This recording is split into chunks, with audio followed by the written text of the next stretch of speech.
Hey, what's up, guys? Today's finally the day.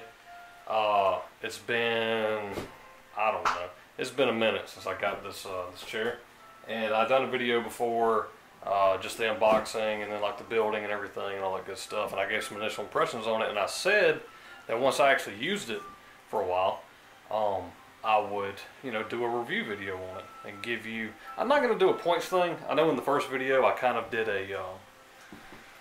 Out of 5 or something initial impressions, but for something like this, I think if I continue to do videos like this in the future, it's going to be more along the line of would I recommend it or not, and do I think it's worth the price that I paid for it. So that being said, let's get into the video and the review, if I would recommend it or if I wouldn't. So first thing I will say is I bought the chair for $140. And I like the chair. I actually, I don't have very many complaints. I haven't had any kind of major issues with the chair, and I've been using it for probably, I don't even know. I'll have to go back and look to see whenever I made that video, but it's been a couple months. And for the most part, the chair hasn't given me any kind of, major issues or anything like that. There were a few things, and I'll show you those few things right now. Okay, so the only defects that I had with the chair is this arm right here is a little bit looser than this arm. So I don't know if you can be able to sit on camera, but we're going to give it a shot. So you see I can kind of move that just a little. See, it's not really moving a lot, right? But you go over here to this one. Let's see if I get this thing lined up. You go over here to this one, and it moves a lot more. It's just got a lot more give in it for whatever reason. That was one thing on the chair that I was a little disappointed on. Because, I would say that I did it, but from the moment I opened it, that was the first thing that I noticed. And the reason I would say that, maybe I was the one that did it over time is because I have a really bad habit of, whenever I go to sit myself up and prop myself up in a desk chair, I will actually use the handles and push up, which I know isn't good. I know it's not good for the handles. It's a good way to break something, but it's just a bad habit that I have and I've had for forever. But the first time that I did it, the first time I touched it, I noticed that. So that wasn't something that I did. Defect-wise, for me, out of the box, that was the only issue I had with it. Everything else was fine. I didn't have any other major issues with the chair itself. Like I said in that video before, I really like the pull-out footrest, even though I hardly ever use it.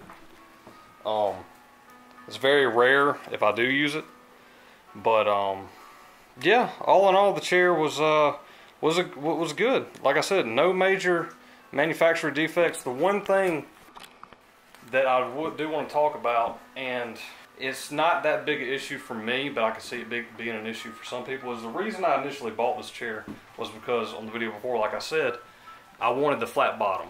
The other chairs had a V bottom, and this chair was flat, and the reason I wanted that flat bottom was because I tend to fold my legs up under me whenever I'm playing. It's just a habit that I have. I probably shouldn't be doing it, but that's what I do. So I knew I needed that flat bottom. But in getting the flat bottom, I basically sacrificed these style armrests. So the armrest that you can get another chair. There's another one I was looking at, but it didn't have the flat bottom, but the armrests on it were adjustable. So it had like cylinder, adjustable armrest. And I know, I would think for a lot of people that could be a big deal, especially trying to get the chair where you want it, being able to relax your arms like you would like to. So that is one thing I'll say. If you're thinking about getting this chair, just realize that those armrests are not adjustable. They're stuck in that position. Anyway, I don't want to make this video super long or anything. There's not a whole lot more to say about the chair, honestly. I love the colors. I love the way it sits. I love the way it feels. It rolls around great. I haven't had any kind of issue with the, with it maneuvering, which I do have hardwood floors. I don't know how it would be on carpet. That's the only thing I don't know. I haven't put it on carpet floor to test that. But I have hardwood, so for me, it's been fantastic. And other than that one defect on the arm, that's the only thing I've had an issue with. As far as the base of it, the way it feels, how tight it feels when I'm moving around, nothing has came loose, nothing feels loose yet. So, really to sum this video up, would I recommend this chair at $140, which it may be cheaper now. I got it on Amazon. Like I said, it's been 3 or 4 months probably. I can't really remember, but I know that in the video I did before, I said I wasn't gonna, you know, recommend it then and there without testing it for a while. And I feel like 3-4 months is long enough to kind of give a recommendation on it, if I feel like it's recommendable. And good news is I do. I feel like for $140, and if you can get it cheaper now, it's going to be hard to beat that chair for $140. It really is. I mean, I looked and looked and looked, and it's a really, really good gaming chair. It does lean back. It leans all the way back. I think most of them do. But I basically use it for gaming. So yeah, I'd recommend this chair. On Amazon, look it up. I believe this is the RSP-110. I'm pretty sure that's what it is. I'll double check that, and I might put a link in the video from off Amazon where I got it.